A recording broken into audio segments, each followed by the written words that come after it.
Something I have told countless junior high, high school, college age students, different times I've preached, is pay attention while you're reading the Bible to the little details, especially things like punctuation, but the stuff as far as details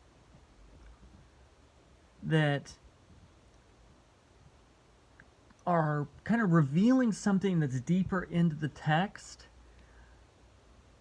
But you can it's kind of like going over a pothole on the road in some ways. Like you can kind of swerve into the, like, out of the lane, go around that thing and be fine. But if you look at it, like, you can see things around the environment that created that pothole, whether that's irregularities in the smoothness of the road and things that have made it that way that you should pay attention to. And also, if you take the same route to work, same as routes to school, you'll notice the pothole's still there for most of the time. Like, it doesn't go anywhere. No one ever repairs them. So you're like, I know that's there. So when it rains or when it, like, weather stuff, you'll know that that pothole is there. I need to move over to the other lane so that I don't bottom my car out or flood out the intakes because I fell into that thing, right? Well, as you're reading scripture, as you're reading the Bible, you should do that same thing throughout. And I hope that you're doing that throughout. You have a daily reading plan or process that you're going through. Look for details. For example, in Genesis, towards the second half, you have Abraham, Isaac, Jacob. Jacob has 12 sons, one of whom is named Joseph. You've probably heard of or are familiar with Joseph because he's kind of one of the more famous characters. There's a Disney film called The Prince of Egypt about him, where he's sold into slavery by his brothers. He goes to Egypt.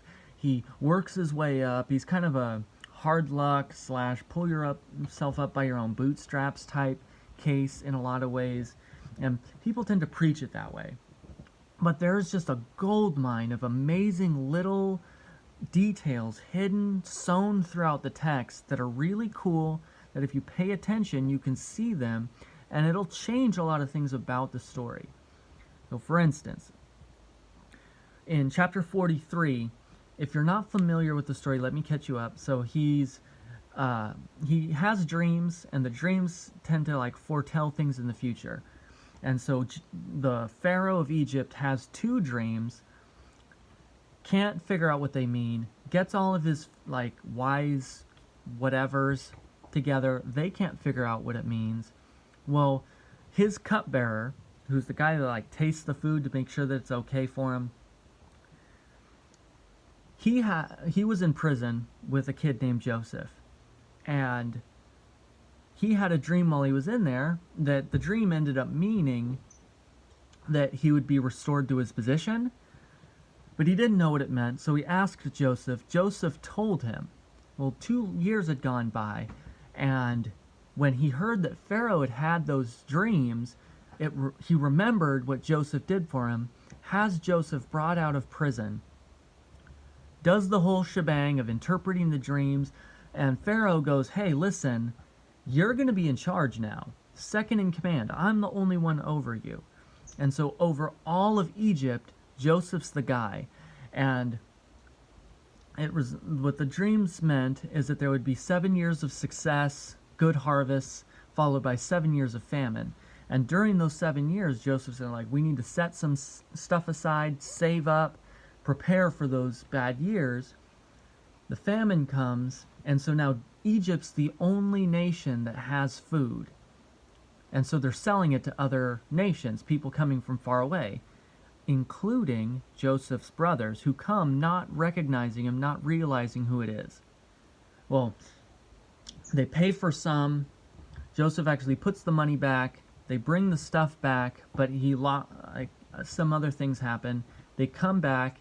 They bring his youngest brother, Benjamin, the only one of his brothers where they were born of the same woman. Another story, another day. Well, in the process, so they've now come a second time, and so they've come together, and so Joseph invites them all to his house, and they serve a meal together. And seeing his brothers, he's emotionally provoked, goes inside, weeps for a little bit, comes back out, and tells them, let's serve the food. So, picking up chapter 43, verse 31 through 34. When he washed his face and came out, and controlling himself, he said, serve the food. And they served him by himself, and them by themselves, and the Egyptians who ate with him by themselves, because the Egyptians could not eat with the Hebrews, for that is an abomination to the Hebrews. And they sat before him, the firstborn according to his birthright, the youngest according to his youth, and the men looked at one another in amazement. The portions were taken to them from Joseph's own table, but Benjamin's portion was 5 times as much as any of theirs, and they drank and were merry with him. So, this is the thing. Verse 32 says that they served him by himself, the brothers, the 11 brothers by themselves, and the Egyptians who were part of Joseph's court. He was married to an Egyptian woman, probably a lot of her family, other people that attended to Joseph since he was in a kind of a court official. They would have eaten by themselves, so that you have 3 distinct groups. Now, the statement, because Egyptians could not eat with Hebrews, for that is an abomination for the Egyptians. That's an interesting statement, because we know that Joseph is not an Egyptian. He's a Hebrew. The brothers, seeing that he's an Egyptian official, would assume he is an Egyptian.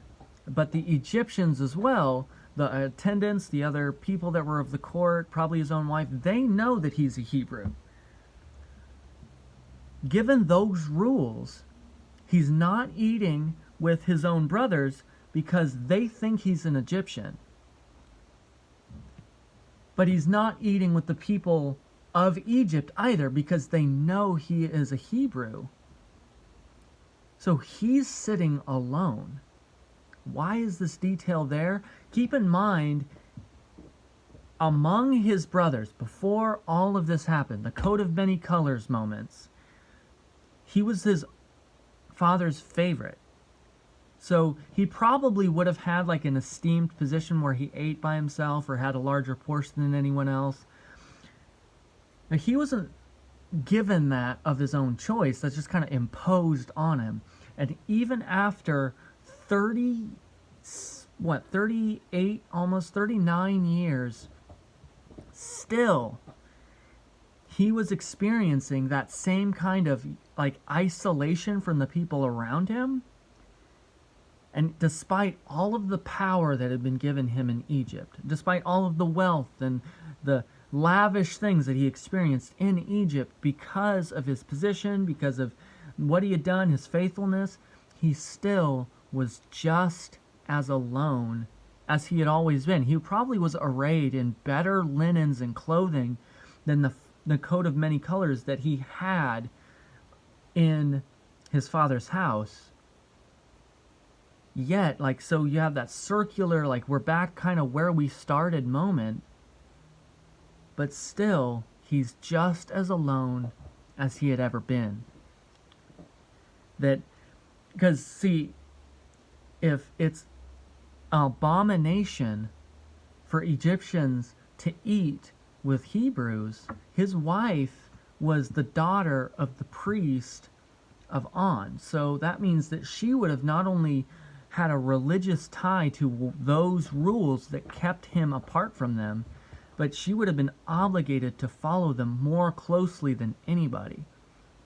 So even his own wife would have been insulated from him, most likely, because of these rules.